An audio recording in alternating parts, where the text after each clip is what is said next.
What if everything you've been told about self-improvement is missing the point?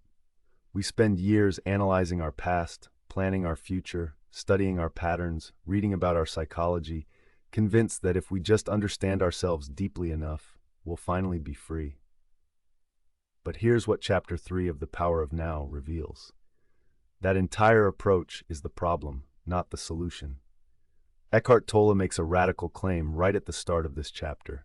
You don't need to learn more about your mind to transcend it. Because the mind's dysfunction cannot be solved from inside the mind. It's like trying to see your own eyes without a mirror. The real key, the one that spiritual traditions across centuries have quietly pointed toward, is something far simpler and far more radical, moving deeply into the now. Not tomorrow, not after you've figured yourself out. Now. This chapter is dense, practical, and genuinely transformative if you let it land. So let's walk through it together, point by point, and see what it actually means to stop living in time and start living in your life. The chapter opens with a question many of us carry. Don't I need to understand my mind better before I can grow spiritually? And Tolle's answer is a flat no. He's not dismissing self-awareness. He's pointing at something more precise. The root problem, he says, is already visible. We've identified with our thinking. We've mistaken the constant stream of thoughts and emotions for who we actually are. And from that mistaken identity, an ego forms, a false self that feels perpetually threatened, perpetually needy, perpetually incomplete. That ego doesn't want to be dissolved. It wants to be studied. It loves complexity. The more you dig into your psychological history and personal dramas, the more material the ego has to attach itself to. Your problems become your identity. And once that happens, the last thing part of you wants is to be free of them. Because losing your problems starts to feel like losing yourself. Tolle's point here is clean and almost uncomfortable. Once you recognize that the dysfunction comes from identifying with the mind rather than resting in your deeper being, you don't need to explore every branch of that dysfunction. You just need to step out of it. The mind itself isn't the enemy. It's a remarkable tool.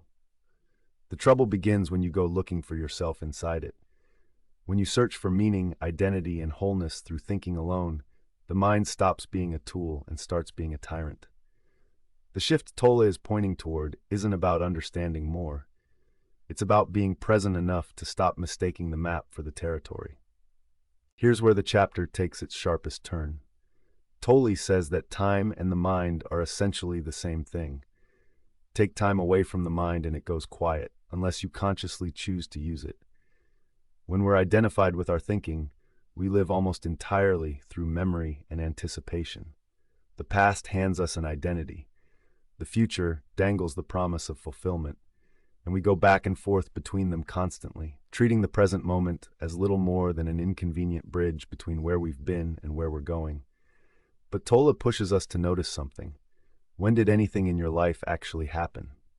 Not in the past. The past is just a memory being recalled right now. Not in the future. The future is just an imagined scenario being projected right now. Every experience you've ever had arrived as a now. Every experience you ever will have will arrive as a now. The present moment isn't one option among many. It's the only place anything has ever actually occurred. He uses a vivid image here.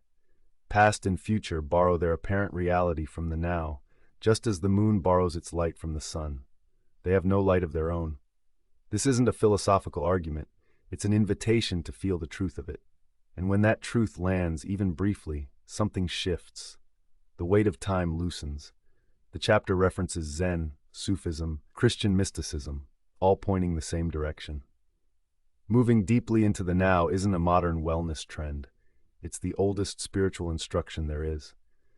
Tolle tells the story of the person he's speaking with suddenly seeing a tree differently, not just visually, but as if perceiving its actual aliveness for the first time. The colors were the same, the shape was the same, but something had dropped away. The mental labeling, the categorizing, the flat image the mind normally projects onto things. And in that gap, they experience something real underneath the surface. That's what happens when you're even briefly free of time. The mind, Tolle explains, can only ever know facts about something. It can give you information about the tree. its species, its height, how photosynthesis works, but it cannot know the tree. Direct knowing, the kind that perceives aliveness and essence, belongs to presence, not to thought. He's careful to say that one beautiful glimpse isn't enough. The aim isn't peak experiences, it's a permanent shift in how you move through life. And the way to cultivate that shift is surprisingly practical. Start observing your mind without getting tangled in it.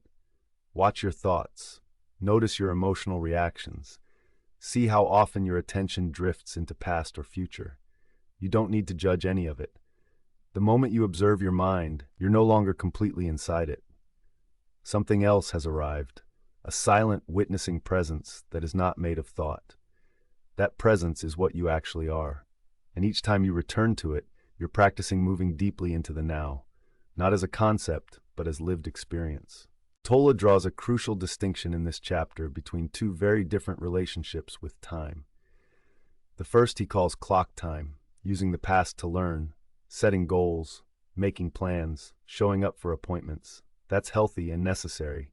The second he calls psychological time, and this is where suffering lives. Psychological time is what happens when you can't let go of a past mistake and it curdles into guilt or shame. It's what happens when a goal stops being something you work toward and becomes something you need in order to feel whole. It's when the present moment gets demoted to a mere stepping stone, a means to an end that never quite arrives. Every form of anxiety, Tolle says, comes from too much focus on an imagined future. Every form of resentment, bitterness, or grief comes from carrying too much undigested past. And the collective versions of this are genuinely terrifying. As he points to ideologies that sacrifice real, living people in the present for the sake of an imagined paradise in the future. 50 million people, he notes soberly, were killed in the 20th century by systems that believed the end would eventually justify the means. That is psychological time operating at civilizational scale. On a personal level, the question he's really asking is this: are you living your life, or are you living your life situation? Your life situation is the story, the problems, the setbacks, the hopes, the plans. Your actual life is happening right now, underneath all of that. The power, the creativity, the peace, it's all here, concealed beneath psychological time. Toward the end of the chapter, Tolle addresses someone who is genuinely unhappy. Not hypothetically unhappy, but sitting in real difficulty and saying, this doesn't apply to me right now. My present moment is awful. And his response is both compassionate and clarifying. He doesn't dismiss the pain. He makes a distinction. Your life situation, he says, exists in time. Your life is now. Problems by their nature need time to survive. A problem is created when you mentally dwell on a situation without taking action or accepting it, and then you make that dwelling into part of your identity. But right now, in this exact moment, do you actually have a problem? Not in 10 minutes, not tomorrow. Now usually, the honest answer is no. There's a situation. There may be discomfort, but the suffering is almost always generated by the story layered on top of the moment, not the moment itself. He offers something beautifully simple here. Use your senses. Look around. Feel something. Listen to what's actually present. Don't interpret, just perceive. This is what moving deeply into the now actually looks like in practice. It's not a trance, it's not emptying your mind. It's coming back to what's real and discovering that the joy of being, a quiet, steady aliveness, is already here. When you stop striving away from the present, Tolle says, that joy flows into everything you do. You work toward goals, but without desperation. You engage with life, but without the crushing need for it to be different. You have found, as he puts it, the life underneath your life situation. And from there, you have already succeeded. I really appreciate you giving your time and attention to this chapter. It's one of those teachings that deserves to be sat with rather than rushed through. I'm curious about something, and I'd genuinely love to hear your answer in the comments. Where in your own life do you notice the difference between your life situation and your actual life? And what does it feel like in those rare moments when you're fully in the now rather than inside the story? There's no right answer. I just think this chapter opens something worth talking about.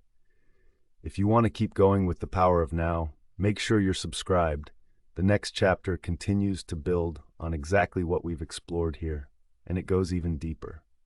See you there.